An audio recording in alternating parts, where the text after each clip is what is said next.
Okay, so after an incredible chazara, at least that's what I was told, we move on. Did the chazara cover the Mishnah yesterday or no? Anyone? No. No, they're not. We didn't start the Mishnah. No. Perfect. So I'm going to restart the Mishnah. I just wasn't sure if I'm restarting it mamish or if it was done abyssal. Okay. Baruch atah Adonai Eloheinu melech haolam shehakol nihiyeh b'derei. Okay, we did this Mishnah 2 nights ago, but now we'll begin with a chazara, and then we'll dive right in. Mishnah, if you remember, is not a difficult Mishnah. Lengthy Mishnah, but not a difficult one. Mitzvahs arava kitzad. What is the mitzvah of arava? Says the Mishnah, Makim haya lamata miYerushalayim. There was a place lamata underneath Yerushalayim. V'nikra, and the name of the place was Moitza. That was the name of the place. Yardim l'sham, they went down to there. Umelaktin misham, and they collected from there. Murbiyos shel arava, twigs of arava. Ubain, and they would come. V'zoikfin, and they would stand them up, Isan then, B'tzidei HaMizbeach, on the side of the Mizbeach. V'rashehen, and their heads, the top of these aravos, kfufim, were bent, al gabe HaMizbeach, on top of the Mizbeach. So that is how they got the aravos, where they got the aravos, they should say, and how they set up the aravos. Continues the Mishnah, so what do we do next? Tiku, they blew a tkiya. Hayriu, they blew a trua. Tiku, they blew another tkiya. B'chol yaim, and every day, makifines hamizbeach, they would surround, or more English would be encircle, go around the mizbeach pamachas one time. V'imrin, there you go, and they would say, or Hashanas, Ana Hashem Ashina, same thing. Ana Hashem Aslichana. Rav Yehuda, they would say something different. Ani v'hoyoshiana. And on that fateful day, which of course we know is Hoshana Rabbah, Ma'kivenes and Mizbeach, they would surround the Mizbeach, Sheva Pa'amim, 7 times. Period. Says the Mishnah, B'shas B'tirasan, when they took leave of the Mizbeach, Ma Hein Oimrim, what did they say to the Mizbeach? They said, Yoifi L'cha Mizbeach, beauty is to you, Mizbeach. Yoifi l'cha Mizbeach. Rav Elazar says, a little bit different. L'ka v'lach Mizbeach. L'ka v'lach Mizbeach. Says the Mishnah, Kima'aseu b'chol, like they did during the week. Kach ma'aseu b'Shabbos, they did on Shabbos. Elo, she'em malaktin oisan me'arev. But rather, they would, on Shabbos, they wouldn't pick the aravos on Shabbos and stand them up around the Mizbeach on Shabbos. Rather, they would pick them up, and now, if you just place them around the Mizbeach, they're going to die. So what would they do? They would place them, bigigiyos shel zahav, in barrels of gold. Why? Kidei shelo yichmoishu, so they do not wither. Rav Yechon ben Broika Omer. That's enough. That's really the end of the whole Arava story. The Mishnah now concludes that Rav Yechon ben Broika teaches us Charias shel dekel, branches of the dekel, which we know is the lulav, Haya Mevian, they would bring. And what would they do with the branches? V'chayvtin oisam, and they would bang them. Where? Bekarka, on the ground. B'tzidi HaMizbeach, on the side of the Mizbeach. V'oisa hayoim, and that day, the day that they would bang the lulavim, Shazaza, guest, the Heilig Chasim Bereshis himself, not Stam. The camera has to see. Yeah, Nachi Album showed up, just in case you're wondering what the pause was. Heilig Chasim Bereshis. You come, Kimdi, don't be bashful. V'aisayim, no, saying that he's not here. I mean, he'll be here soon. You never know. But right now, he's not there. V'aisayim, and that day is Nikra Chavut Charias, the day of the banging of the branches. Period. And the Mishnah concludes with a absolutely fascinating din, which we have to figure out what in the world is going on with. It says the Mishnah, Miyad tinoikos, from the hands of the children, Shoimtin es lulaveim. They would grab the lulavim, va'eichlin, and they would eat esrogeihem, the esrogim. So what in the world that means, we really don't know, and we're going to have to see. Says the Gemara. We have to see. Tana, we learned in the Mishnah. Makoim kalnaya haya. It was a place of kalnaya. What is kalnaya? Says Rashi. Ben Chayrin, they were free people. Min Hamas Shel HaMelech, the taxes of the king. So it was a place, it was a tax-free zone. That's what the place was. So says the Gemara, Vitana Didan, by Taima, Karile Maitza. Wait, we're talking about the place where they got the Aravis from. Correct? So Duty free. Duty free. So why does the Mishnah call it Maitza? Was it called Maitza? Was it called Makim Kalnaya? Says the Gemara, Aidi demabik mikargo de malka. Since it was taken out of the taxes of the king, Kari le Maitza, they called it Maitza. Well, what does that mean? Like a Metzia. No, similar. Maitzi means to take out. Maitzi means to take out. So the Gemara is explaining that the name was Maitzi, referencing the tax-free. They didn't call it tax-free. They told Maitzi, a place where it's almost like exempt. Oh, of what? Oh, of taxes. Maitzi means it was taken out of the taxes. And that is where the name Maitza comes from in the Mishnah. Continues the Gemara. Ubayin, they would come, the Zoikvin, and they would stand them up, Aysan them, Bitside Hanufrit. Tana, we learned in the Mishnah, rabbis, they were many, Va'aruchais, and they were long, Ukevayais, and they were tall, Echad Eser Amma. 11 amos. That's approximately 16 feet, 17 feet. It's a pretty large arava. Why? And what's epis 11? Says the Gemara, you know why?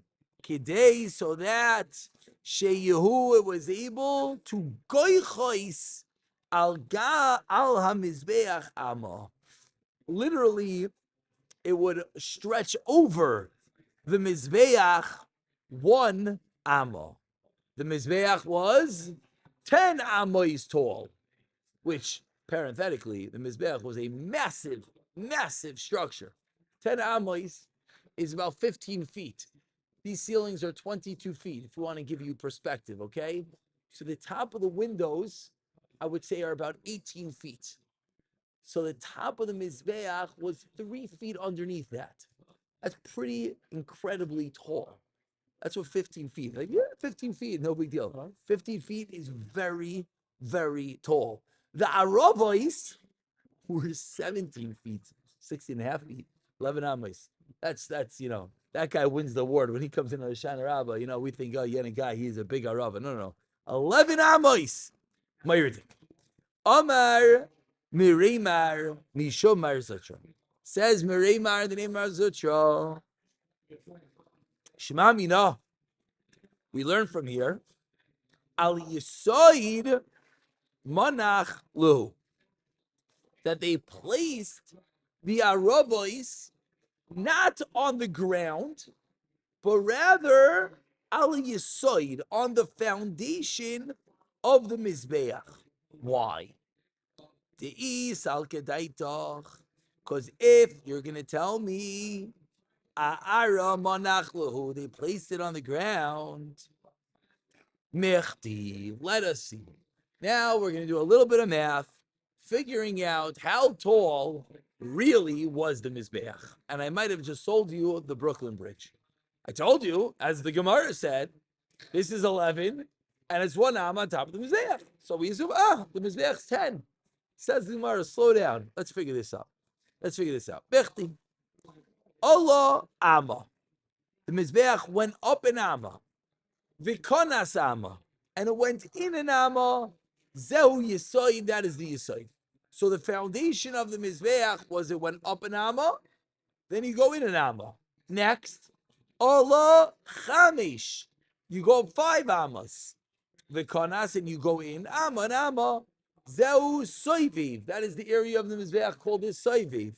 Next, Allah Shalish. So far we're 6 amos tall. Allah Shalish, you go up 3 amos. 6 and 3 is 9. Zeu Makayim HaKronos. That is the place of the Kronos. Says the Gemara.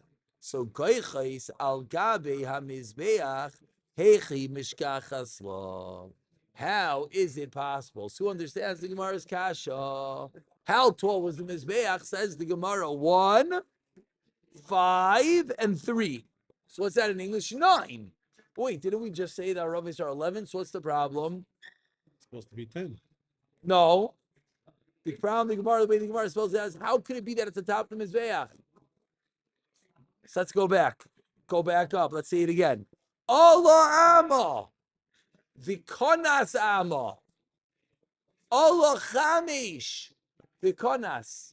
So what's going on over here is, very good. It has to have enough to get over that hump. I would love a piece of paper right now. Here we go. Oh, this was our something. If it goes up, in, up, in, up, so this is 1, this is 1, this is 3, this is 1, and then this is 5, excuse me, and then this is 1, then this is 3. So if you do the math, if you have up 1, in 1, up 5, in 1, up 3, it's a lot more than 11. So you have to count for the angle to get over the inside. I feel like I'm not explaining this properly. Let's say my Gemara was the bottom of the Mizbeach, okay? And then this is the next level, okay? It goes in. Then this is the next level. When I want to take something to go up and over, I have to also get over this hump, the ledge. So says the Gemara, if it goes up 1, in 1, up 5, in 1, up 3, in 1, to get there is going to be a lot more than 11. Ela shmamin, ela lav shmamina, says the Gemara.